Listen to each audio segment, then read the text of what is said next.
بسم اللہ الرحمن الرحیم۔ السلام علیکم۔ یہ کاشانۂ بصیرت کا آڈیو بک سیکشن ہے۔ اس وقت آپ جو کتاب سننے کی سعادت حاصل کر رہے ہیں وہ ہے سچی کہانیاں حصہ اول۔ اس کے لکھنے والے کا نام ہے شہید استاد مرتضیٰ مطہری۔ اس کا 7واں پارٹ ملاحظہ فرمائیے۔ بچہ ماں کی دعا پر کان لگائے رہا۔ شب جمعہ تھی۔ ماں قبلے کی طرف منہ کیے ہوئے عبادت الہی میں ہمہ محو تھی اور بچہ ماں کے منہ سے نکلنے والے ہر جملے پر کان لگائے ہوئے تھا۔ کم سنی کے باوجود وہ ماں کے رکوع اور سجود اور قیام و قعود کو بڑی توجہ کے ساتھ دیکھتا رہا۔ وہ کان لگائے سن رہا تھا کہ اس کی ماں تمام مسلمان مرد و عورت کے لیے دعائے خیر میں لگی ہوئی ہے۔ وہ ایک ایک کا نام لیتی ہے اور پروردگار عالم سے ان سب کی سعادت اور برکت اور نیکی اور بھلائی کی خواہاں ہے۔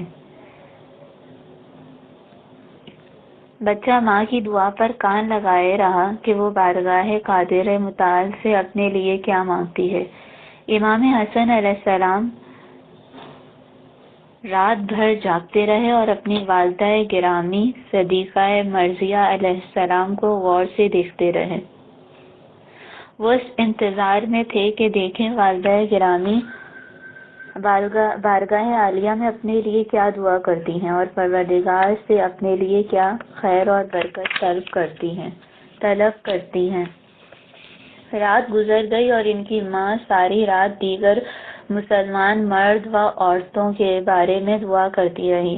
مختصر یہ کہ عبادت و دعا میں صبح ہو گئی، مگر امام حسن علیہ السلام نے اپنی والدہ کو اپنی ذات کے بارے میں دعا کرتے ہوئے نہ سنا، چنانچہ انہوں نے صبح ہوتے ہی والدہ کی خدمت میں دست بستہ عرض کیا کہ والدہ گرامی میں رات بھر کان لگائے سنتا رہا، مگر آپ پروردگار عالم سے صرف دوسروں کے لیے دعا کرتی رہی، آخر آپ نے اپنے لیے کوئی دعا کیوں نہیں کی؟ ماں نے بچے کو پیار بھرے لہجے میں مخاطب کرتے ہوئے نہایت مختصر سا جواب دیا، میرے فرزند عزیز، پہلے پڑوسی اور ہمسایہ، بعد میں اپنا گھر۔ قاضی کے حضور میں شکایت کرنے والے نے اپنے دور کے خلیفہ مقتدر عمر ابن خطاب کے دربار میں اپنی شکایت پیش کر دی۔ قاعدے کے مطابق دونوں گروہ کے لوگوں کو دربار عدالت میں حاضر ہونا تھا تاکہ مقدمے کی سنوائی کی جا سکے۔ جس کی شکایت کی گئی تھی امیر المومنین علی بن ابی طالب علیہ السلام تھے۔ عمر نے مسند خلافت پر بیٹھ کر دونوں طرف کے لوگوں کو دربار میں طلب کیا۔ اسلامی احکام کے مطابق دونوں گروہ کے لوگوں کو ایک دوسرے کے پہلو میں بیٹھنا چاہیے تاکہ اس چیز میں کوئی شک پیدا نہ ہونے پائے کہ عدالت کی نگاہ میں سب لوگ برابر ہیں۔ خلیفہ نے مدعی کو اس کے نام سے پکارا اور حکم دیا کہ معینہ جگہ پر قاضی کے سامنے کھڑا ہو جائے۔ اس کے بعد خلیفہ نے حضرت علی علیہ السلام کی طرف دیکھا اور کہا، یا ابوالحسن، اپنے مدعی کے پہلو میں آپ بھی کھڑے ہو جائیں۔ یہ جملہ سن کر حضرت علی علیہ السلام کے چہرے پر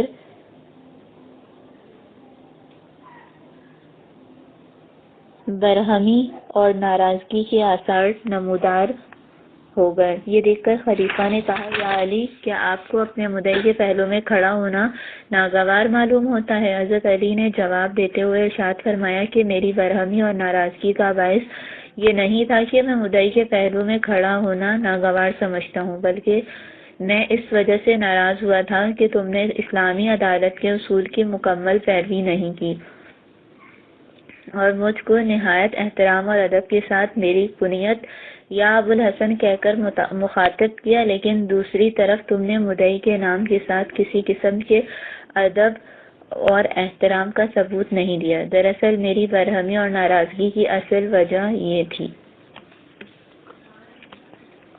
مینا کے میدان میں حج بیت اللہ کے لیے آئے ہوئے لوگ مینا کے میدان میں جمع تھے۔ امام جعفر صادق علیہ السلام اپنے دوستوں کے ساتھ ایک گوشے میں بیٹھے ہوئے انگور کھا رہے تھے۔ ایک سائل نے آ کر سوال کیا۔ امام نے تھوڑا سا انگور اٹھایا اور چاہا کہ اسے دے دیں۔ سائل نے انگور لینے سے انکار کرتے ہوئے کہا، مجھے انگور نہیں بلکہ پیسہ دیجیے۔ امام نے کہا، میرے پاس پیسے نہیں ہیں۔ سائل مایوس ہو کر چلا گیا۔ تھوڑی دیر دور چلنے کے بعد وہ سائل پشیمان ہوا اور واپس آ کر امام سے کہنے لگا، اچھا وہ انگور ہی دے دیجیے۔ امام نے جواب دیا، نہیں اب وہ انگور بھی نہیں ہے۔ تھوڑی دیر بعد ایک دوسرا سائل امام کی خدمت میں حاضر ہوا اور ان سے امداد طلب کی۔ امام نے اس کے لیے ایک خوشۂ انگور اٹھایا اور اسے سائل کو دے دیا۔ سائل نے انگور ہاتھ میں لیتے ہوئے کہا، پروردگار کا ہزار شکر کہ اس نے مجھے نئی روزی پہنچا دی۔ امام نے یہ جملہ سن کر اس سائل سے کہا، ذرا ٹھہر جاؤ۔ اس کے بعد امام نے اپنی دونوں مٹھیوں کو انگور سے بھرا اور اسے سائل کو دے دیا۔ اس بار بھی انگور ہاتھ میں لینے کے بعد سائل نے اپنے پروردگار کا شکر ادا کیا۔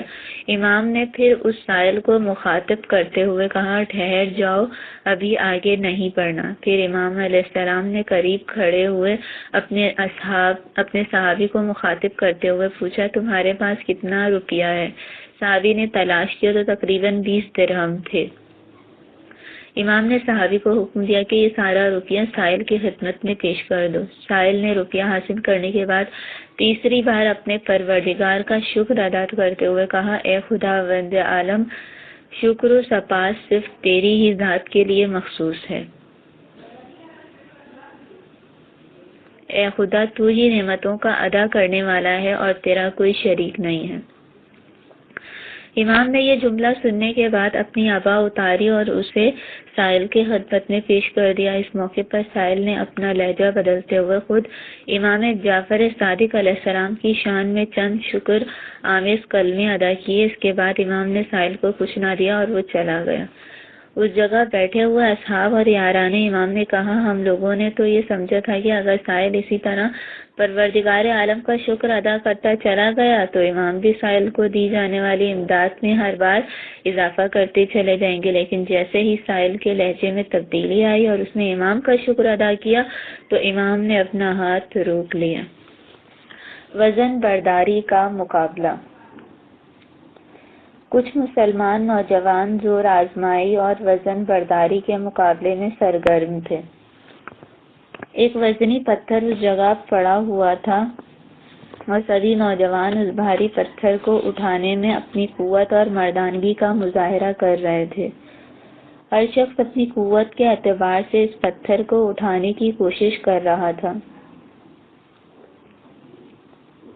اسی اثنا میں رسول مقبول اس جگہ پہنچ گئے اور ان نوجوانوں کو مخاطب کرتے ہوئے پوچھا، تم لوگ کیا کر رہے ہو؟ ہم لوگ زور آزمائی کر رہے ہیں۔ دراصل یہ دیکھنا یہ ہے کہ ہم میں سب سے زیادہ طاقتور کون ہے۔ اگر تم لوگ پسند کرو تو میں بتا دوں کہ تم میں سب سے زیادہ مضبوط اور طاقتور کون ہے۔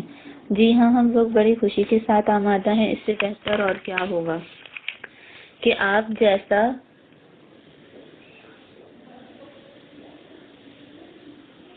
ہمارے درمیان ہونے والے زور آزمائی کے مقابلے کا فیصلہ کریں۔ سبھی لوگ اس بات کا بے چینی کے ساتھ انتظار کر رہے تھے کہ رسول مقبول کس نوجوان کو سب سے زیادہ طاقتور بتائیں گے۔ کچھ لوگ یہ خیال کر رہے تھے کہ رسول اکرم ان لوگوں کا ہاتھ پکڑ کر مجمع سے خطاب کرتے ہوئے کہیں گے کہ میری نظر میں تم لوگوں کے درمیان سب سے زیادہ طاقتور یہ ہے۔ تھوڑی دیر بعد رسول اکرم صلی اللہ علیہ وسلم نے ارشاد فرمایا، سب سے زیادہ طاقتور شخص وہ ہے جس کو کوئی چیز بہت پسند آ گئی ہو اور وہ اس چیز کا گرویدہ بھی ہو گیا ہو، مگر وہ چیز اس شخص کو حق اور انسانیت کی راہ سے منحرف نہ کر سکے اور وہ چیز اس شخص کو برائی سے آلودہ نہ کر دے، یعنی پسندیدہ چیز کا عشق اسے انسانیت سے خارج نہ کر سکے۔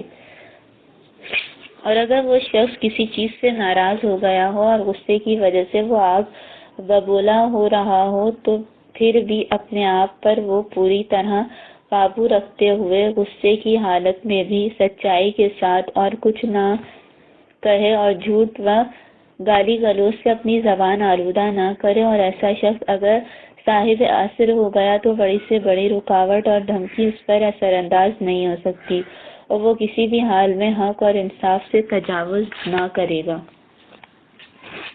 تازہ مسلمان۔ دو پڑوسی جن میں ایک مسلمان اور دوسرا عیسائی تھا، کبھی کبھی آپس میں مذہب اسلام کے بارے میں گفتگو کیا کرتے تھے۔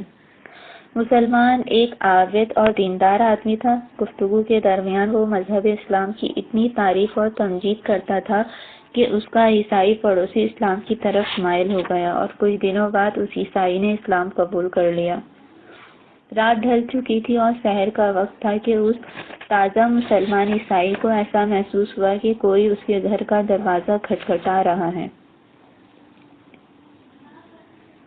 وہ متحیر اور پریشان دروازے کے قریب آیا اور پوچھا، کون ہے؟ دروازے کے باہر سے ایک آواز بلند ہوئی، میں فلاں شخص ہوں۔ غرض کے دروازہ کھٹکھٹانے والے نے اپنا تعارف پیش کر دیا۔ یہ وہی مسلمان پڑوسی تھا جس کے ہاتھوں اس عیسائی نے کچھ ہی دنوں قبل اسلام قبول کرنے کا شرف حاصل کیا تھا۔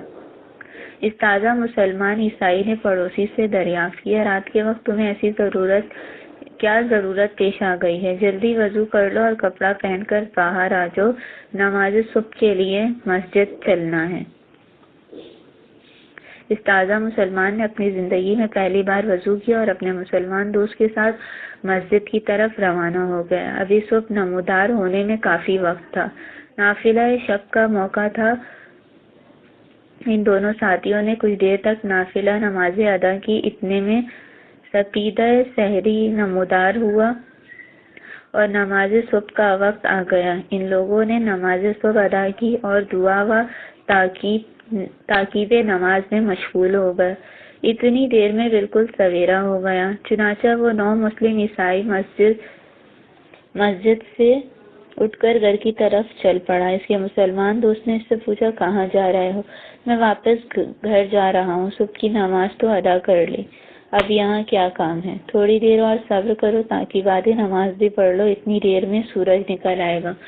بہت خوب ہی کہہ کر وہ نو مسلم مسجد میں بیٹھ گیا اور اتنی دیر تک ذکر خدا میں مصروف رہا کہ سورج نکل آیا۔ وہ اٹھ کر اپنے گھر کی طرف چلنا ہی چاہتا تھا کہ اس کے مسلمان دوست نے قرآن مجید اس کی طرف بڑھاتے ہوئے کہا، فی الحال کچھ دیر تک قرآن کریم کی تلاوت کرو تاکہ دن چڑھ آئے، اور میں سفارش کرتا ہوں آج روزے کی نیت کر لو۔ کیا تم نہیں جانتے کہ روزے کی کیا فضیلتیں ہیں؟ دھیرے دھیرے ظہر کا وقت آ گیا۔ اس مسلمان دوست نے کہا، تھوڑی دیر اور ٹھہر جا، ظہر کا وقت آنے ہی والا ہے، نماز ظہر بھی مسجد میں ادا کر لی جائے۔ اس طرح نماز ظہر بھی ادا ہو گئی۔ اس کے بعد اس مسلمان ساتھی نے کہا، تھوڑی دیر اور ٹھہر جاؤ، نماز عصر کی فضیلت کا وقت قریب ہے، یہ نماز بھی فضیلت کے وقت ادا کر لی جائے۔ نماز عصر ختم کرنے کے بعد اس نے اپنے نو مسلم ساتھی کو مخاطب کرتے ہوئے کہا، آفتاب غروب ہونے والا ہے، تھوڑی دیر بعد نماز مغرب کا وقت آ جائے گا۔ اس نو مسلم نے نماز مغرب کے بعد گھر کی طرف چلنا چاہا کہ روزہ افطار کر لے۔ اس کے مسلمان دوست نے آواز دیتے ہوئے کہا، صرف نماز عشاء باقی رہ گئی ہے، تھوڑی دیر اور ٹھہر جاؤ، 1 گھنٹے بعد عشاء کی فضیلت کا وقت ہو جائے گا۔ غرض یہ کہ اس نو مسلم نے عشاء کی نماز بھی مسجد میں ادا کی، اس کے بعد اپنے گھر واپس آ گیا۔ دوسری رات سحر کے وقت اس نو مسلم کے کان میں دروازہ کھٹکھٹانے کی آواز آئی تو اس نے دریافت کیا، کون ہے؟ میں تیرا پڑوسی اور دوست فلاں ہوں، وضو کر لو اور کپڑے پہن کر جلدی باہر آ جاؤ، ساتھ ساتھ مسجد چل کر وہاں نماز صبح ادا کریں گے۔ میں نے کل رات مسجد سے واپسی کے فوراً بعد ہی دین اسلام سے علیحدگی اختیار کر لی ہے، اور جاؤ اور کوئی مجھ سے زیادہ بیکار آدمی تلاش کر لو جس کے پاس نماز اور عبادت خدا کے علاوہ دنیا کا اور کوئی کام نہ ہو، وہ اپنا سارا وقت مسجد میں بسر کرے۔ میں غریب اور مفلوک الحال ہوں، پھر میرے اوپر میرے اہل و عیال کی ذمہ داری بھی ہے۔ مجھے نماز اور عبادت خدا کے علاوہ اور بھی کام ہے، مجھے اپنے گھر والوں کے لیے کھانے پینے کا انتظام بھی کرنا ہے۔ امام جعفر صادق علیہ السلام نے اپنے دوستوں سے یہ حکایت بیان کی اور اس کے بعد ارشاد فرمایا، اس طرح اس شدت پسند عابد اور پرہیزگار مسلمان نے ایک غیر مسلم کو مسلمان تو بنا لیا، مگر اپنی شدت پسندی کی وجہ سے اس مرد عابد نے اپنے ہی ہاتھوں اس نو مسلم کو دائرہ اسلام سے باہر نکلنے پر مجبور کر دیا۔ لہٰذا تم لوگوں کو ہمیشہ اس حقیقت کو مد نظر رکھنا چاہیے کہ لوگ تمہاری شدت پسندی اور افراد کی وجہ سے پریشان نہ ہو جائیں، اور لوگوں کی طاقت اور توانائی کو ذہن میں رکھتے ہوئے تبلیغی امور انجام دینا چاہیے تاکہ لوگ زیادہ سے زیادہ دین اور اس کی خوبیوں کی طرف خود بخود مائل ہو جائیں، اور ان کو ایسا نہ معلوم ہو کہ یہ چیز ان پر مسلط کی جا رہی ہے۔ اگر انہیں اس بات کا احساس ہو گیا تو وہ دین سے فرار اختیار کر لیں گے۔ کیا تمہیں نہیں معلوم کہ شدت پسندی اور سخت گیری اموی حکمرانوں کی روش تھی، اور اس کے برعکس ہمارا طرز زندگی اور انداز تبلیغ حسن اخلاق، نرمی، محبت اور باہمی خلوص پر مبنی رہا ہے، اور ہم لوگوں کا یہی طریقہ رہا ہے کہ اپنے اچھے اور خالص اسلامی اخلاق کی وجہ سے لوگوں کے دلوں پر فتح اور کامیابی حاصل کر لی جائے۔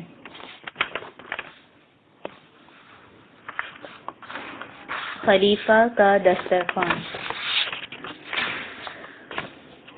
شریک بن عبداللہ نغئی دوسری صدی ہجری کے مشہور اور معروف علماء میں شمار کیے جاتے تھے۔ وہ علم اور تقوی کے میدان میں عظیم المثال شخصیت کے حامل تھے۔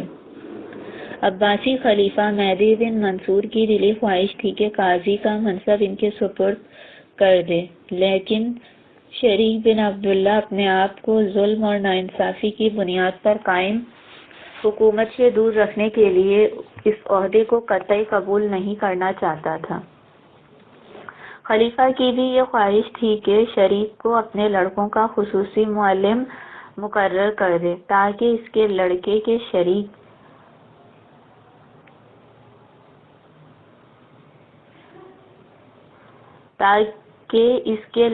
شریک جیسے مایہ ناز عالم کی شاگردی میں علم حدیث میں مہارت حاصل کر لیں، لیکن شریک جیسا متقی اور پرہیزگار عالم اس عہدے کو بھی قطعی قبول نہ کرنا چاہتا تھا۔ دراصل وہ اپنی آزاد اور فقیرانہ زندگی سے پوری طرح مطمئن تھے۔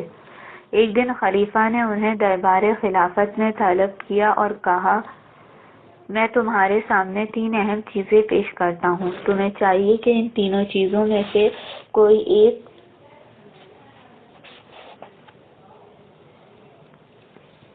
ایک چیز منتخب کر لو،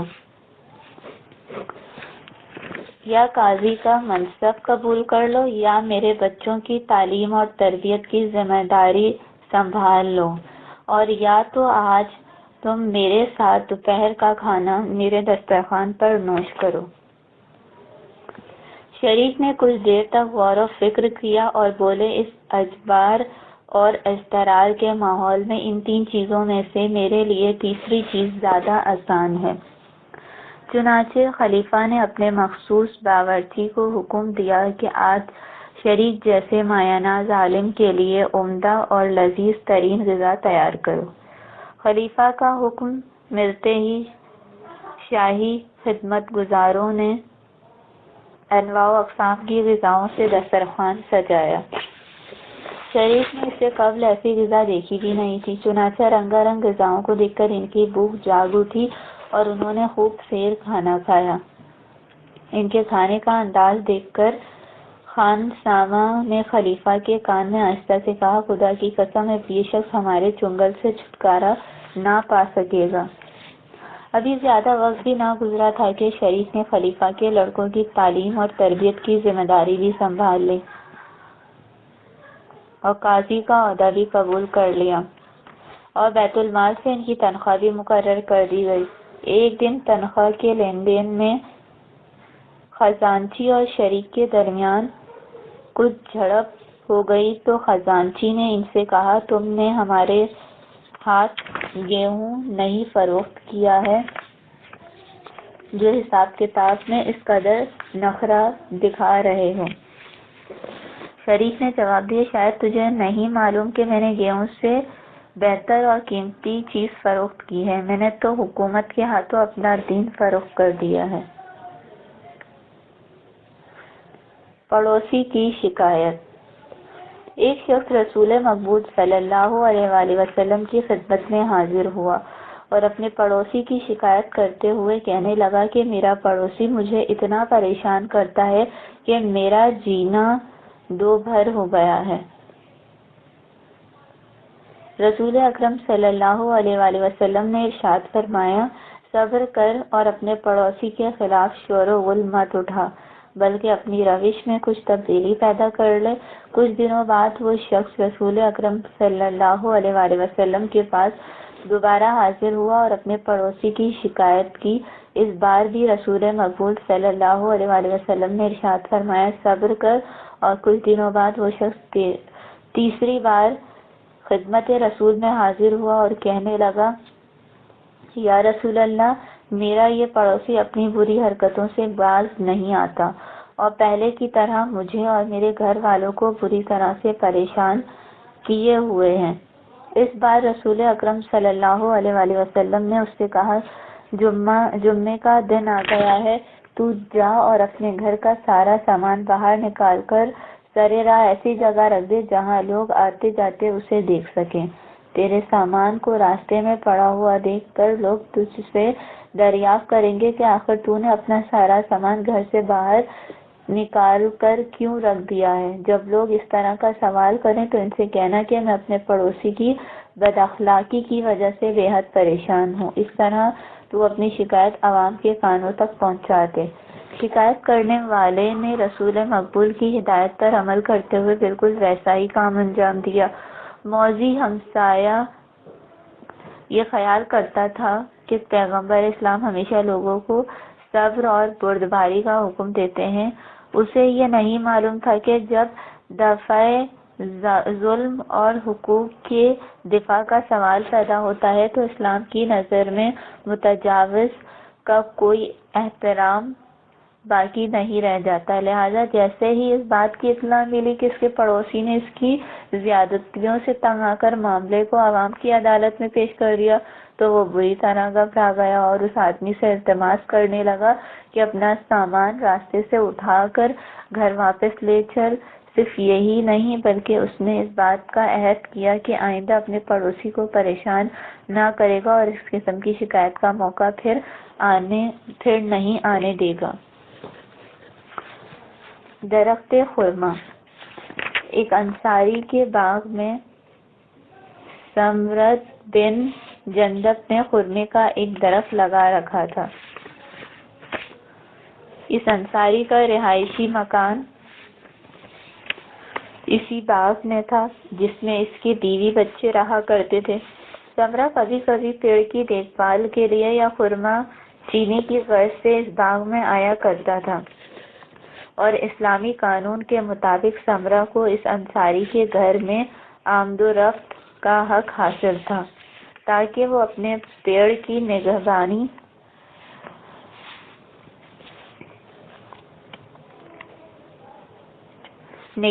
کر سکے۔ سمرہ اپنے پیڑ کی نگہبانی کے لیے اس انصاری کے گھر میں انتہائی لاپرواہی کے ساتھ درانہ گھس جایا کرتا تھا اور گھر میں داخل ہوتے وقت اس کی نگاہ گھر کی دوسری چیزوں پر بھی پڑا کرتی تھی۔ ایک بار گھر کے مالک نے سمرہ سے درخواست کی کہ گھر میں داخل ہوتے وقت اسے لاپرواہی سے کام نہ لینا چاہیے اور مناسب تو یہ ہے کہ وہ آواز دے کر گھر کے اندر داخل ہوا کرے۔ سمرہ نے اس مرد انصاری کی درخواست قبول کرنے سے انکار کر دیا۔ گھر کا مالک مجبوراً رسول مقبول صلی اللہ علیہ وآلہ وسلم کی خدمت میں آیا اور اپنی شکایت بیان کرتے ہوئے کہنے لگا، یہ شخص انتہائی لاپرواہی کے ساتھ میرے گھر میں درانہ داخل ہو جایا کرتا ہے۔ آپ اس سے کہہ دیں کہ گھر کے اندر داخل ہونے سے پہلے اپنے آمد کی اطلاع دے دیا کرے تاکہ میرے گھر والے اس کی نظروں سے اپنے آپ کو محفوظ کر لیا کریں۔ رسول مقبول نے سمرہ کو طلب کیا اور اس سے ارشاد فرمایا، فلاں شخص کو تجھ سے یہ شکایت ہے کہ تو بغیر اطلاع دیے ہوئے اس کے گھر میں گھس جایا کرتا ہے اور اس کے گھر والوں کو تو ایسی حالت میں دیکھ لیا کرتا ہے جو اس کو قطعی ناگوار ہے، لہٰذا آئندہ اس شخص کے مکان میں داخل ہونے سے پہلے آواز لگا کر اپنی آمد سے ان لوگوں کو مطلع کر دیا کر۔ کسی کے گھر میں بغیر اس کی اجازت حاصل کیے ہوئے نہ داخل ہونا چاہیے۔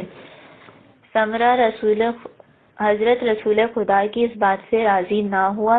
رسول مقبول صلی اللہ علیہ وآلہ وسلم نے کہا، اچھا اگر میری یہ بات قبول نہیں ہے تو پھر تو اپنے درخت کو فروخت کر دے۔ وہ شخص اس بات پر بھی راضی نہ ہوا۔ رسول نے اس درخت کی قیمت کچھ اور بڑھا دی، پھر بھی وہ اپنی ضد پر ڈٹا رہا اور کسی بھی قیمت پر اس درخت کو بیچنے کے لیے قطعی آمادہ نہ ہوا۔ رسول مقبول صلی اللہ علیہ وآلہ وسلم نے ارشاد فرمایا، اگر تو یہ کام کر لے تو بہشت میں بھی تیرے لیے ایک پھلدار درخت حاصل ہو جائے گا۔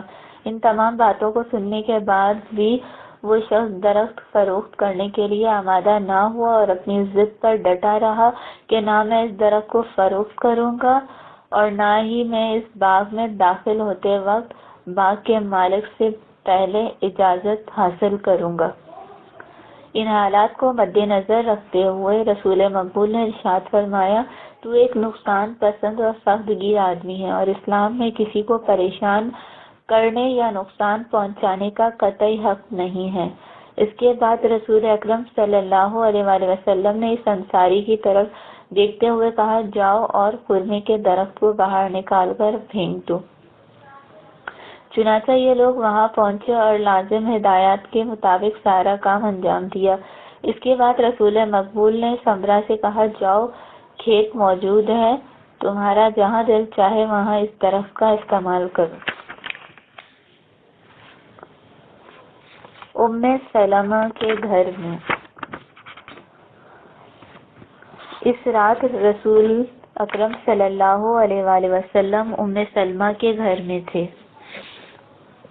تقریباً آدھی رات گزر چکی تھی کہ ام سلمہ کی آنکھ کھل گئی تو یہ دیکھ کر حیران رہ گئی کہ رسول اپنے بستر پر موجود نہیں ہیں۔ انتہائی حیرانی اور پریشانی کے عالم میں وہ سوچنے لگی کہ آخر ماجرا کیا ہے۔ چنانچہ عورتوں کی مخصوص عادت اور حسادت زنانہ کے تحت انہیں یہ فکر دامنگیر ہو گئی کہ آؤ پتہ لگائیں کہ رسول خدا کہاں چلے گئے۔ وہ اپنے بستر سے اٹھیں اور ان کی تلاش کرنے لگے۔ انہوں نے دیکھا کہ رسول مقبول گھر کے تاریک گوشے میں کھڑے ہوئے ہیں، ان کے ہاتھ آسمان کی طرف بلند ہیں اور گریہ اور زاری کے عالم میں اپنے پروردگار کی بارگاہ میں یوں فریاد کر رہے ہیں، اے پروردگار عالم، تو نے جو عمدہ نعمتیں اور اچھی چیزیں مجھے عطا کی ہیں انہیں مجھ سے واپس نہ لے۔ اے خدا، مجھے دشمنوں اور حاسدوں کی شماتت سے محفوظ رکھ۔ اے مالک کائنات، تو نے مجھے جن برائیوں سے دور رکھا ہے ان کی طرف کبھی نہ لے جا، اور اے دو جہاں کے مالک، ایک لمحے کے لیے بھی مجھ سے ناراض نہ ہونا۔ رسول مقبول کی زبان سے یہ جملے سن کر ام سلمہ کانپنے لگی۔ ان کے پیروں میں اتنی طاقت باقی نہ رہ گئی کہ کچھ دیر اور کھڑی رہ سکیں۔ چنانچہ وہ ایک گوشے میں بیٹھ گئی اور ان پر بے تحاشا گریہ طاری ہو گیا۔ ام سلمہ کی گریہ و زاری کی آواز بڑھتی چلی گئی۔ آخر کار رسول اکرم ان کے پاس تشریف لائے، ان سے دریافت کیا، ام سلمہ کیوں رو رہی ہو؟ آخر اس گریہ و زاری کا سبب کیا ہے؟ کیوں نہ گریہ کروں؟ اللہ کے نزدیک آپ کی بڑی قدر و منزلت ہے، آپ اس کی ذات سے قریب ہیں اور عہدہ رسالت پر بھی فائز ہیں، پھر بھی خوف پروردگار سے آپ کا یہ عالم ہے کہ آپ اس سے یہ فریاد کر رہے ہیں کہ ایک پل کے لیے بھی وہ آپ سے غافل نہ ہو۔ بس آپ خود ہی اندازہ لگائیں کہ مجھ جیسے لوگوں کی حالت کیا ہوگی۔ اے ام سلمہ، میں کیسے پریشان نہ ہوں اور کیسے مطمئن رہوں؟ یونس پیغمبر کو ایک لمحے کے لیے ان کے حال پر چھوڑ دیا گیا تھا تو ان کے سر پر جو مصیبت آنی تھی وہ آ گئی۔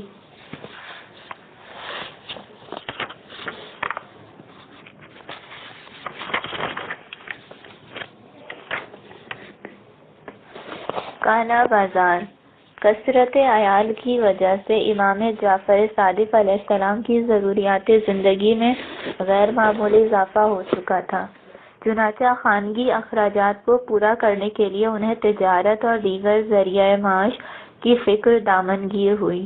انہوں نے 1000 دینار کی رقم اپنے غلام مصادف کے حوالے کرتے ہوئے اس سے کہا، یہ 1000 دینار لو اور تجارت کی غرض سے مصر کے سفر کے لیے آمادہ ہو جاؤ۔ مصادف نے اس رقم سے مصر کے بازار میں زیادہ بکنے والی چیزیں خریدیں اور تاجروں کے قافلے کے ساتھ مصر کی جانب روانہ ہو گیا۔ جیسے ہی یہ لوگ مصر کے قریب پہنچے، ان کی ملاقات تاجروں کے ایک دوسرے قافلے سے ہوئی جو مصر سے واپس آ رہا تھا۔ دونوں قافلے کے تاجروں نے ایک دوسرے کی مزاج پرسی کی اور گفتگو کے دوران انہیں یہ معلوم ہوا کہ جو تجارتی سامان ان کے پاس موجود ہے وہ مصر کی بازار میں بالکل نایاب ہے۔ دولت مند تاجر یہ خبر سنتے ہی اپنی خوش قسمتی پر فخر کرنے لگا۔ انہیں اندازہ تھا کہ ان کا تجارتی مال عام لوگوں کی ضرورت میں کام آنے والا ہے، لہذا بازار میں اس مال کی کمی کی وجہ سے لوگ ان کے سامان کو زیادہ سے زیادہ قیمت پر خریدنے کے لیے مجبور ہیں۔ اس طرح انہیں اپنے مال کی منہ مانگی قیمت مل جائے گی۔ چنانچہ سبھی تاجروں نے متفقہ طور پر یہ فیصلہ کیا کہ ہم لوگ 100% منافع سے کم میں اپنا مال نہ فروخت کریں گے۔ جیسے ہی یہ لوگ سرزمین مصر میں داخل ہوئے، انہیں فوراً ہی معلوم ہو گیا کہ راہ میں ملنے والی اطلاع بالکل سچ ہے۔ باہمی عہد و پیمان کی روح سے ان تاجروں نے کالا بازاری کا ماحول پیدا کر دیا اور کسی نے بھی 2 گنا قیمت سے کم میں اپنا مال فروخت نہ کیا۔ چونکہ بازار میں اس مال کی کمی تھی اور ضرورت زیادہ، لہذا کچھ ہی دنوں میں ان کا سارا مال 2 گنا قیمت پر بھی فروخت ہو گیا۔ دیگر تاجروں کی طرح مصادف بھی 1000 دینار خالص منافع لیے ہوئے مدینہ واپس آ گیا۔ وہ خوشی خوشی امام جعفر صادق علیہ السلام کی خدمت میں حاضر ہوا اور 1000 دینار کی 2 تھیلیاں ان کے سامنے رکھ دی۔ امام نے مصادف سے پوچھا، یہ کیا ہے؟ مصادف نے جواب دیتے ہوئے کہا، ان میں سے ایک وہ سرمایہ ہے جو آپ نے میرے سپرد کیا تھا اور دوسری تھیلی میں منافع کی رقم ہے جو اصل سرمایہ کے برابر ہے۔ امام نے کہا، مصادف، منافع تو بہت زیادہ ہے، ذرا بتاؤ کہ تو نے اتنا زیادہ منافع کیسے حاصل کیا؟ معاملہ یہ ہے کہ مصر کے قریب پہنچنے کے بعد ہم لوگوں کو اطلاع ملی کہ بازار مصر میں اس مال کی شدید کمی ہے جو ہم لوگوں کے پاس ہے، لہٰذا ہم لوگوں نے آپس میں یہ عہد کر لیا کہ 100% منافع سے کم میں اپنا مال نہ فروخت کریں گے۔ پھر ہم لوگوں نے ایسا ہی کیا اور 100% فائدے پر اپنا مال فروخت کر کے واپس چلے آئے۔ سبحان اللہ، تم لوگوں نے ایسی حرکت کی ہے، تم لوگوں نے یہ عہد کیا کہ مسلمانوں کے درمیان کالا بازاری کا ماحول پیدا کرو گے، اور تم لوگوں نے باہم یہ قسم اٹھائی کہ 100% منافع سے کم قیمت پر اپنا مال نہیں فروخت کرو گے۔ نہیں، میں ایسی تجارت اور ایسا منافع ہرگز پسند نہیں کرتا ہوں۔ اس کے بعد امام نے ایک تھیلی اٹھائی اور کہا، یہ میری پونجی ہے۔ دوسری تھیلی اسی جگہ پر پڑی رہنے دی اور کہا، اس دوسری تھیلی سے جس میں 100% منافع کی رقم ہے میرا قطعی اور کوئی سروکار نہیں ہے۔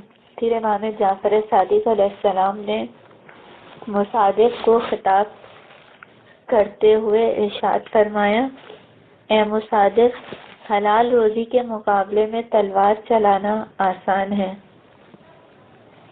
یعنی تلوار چلانا آسان ہے مگر حلال روزی حاصل کرنا آسان نہیں ہے۔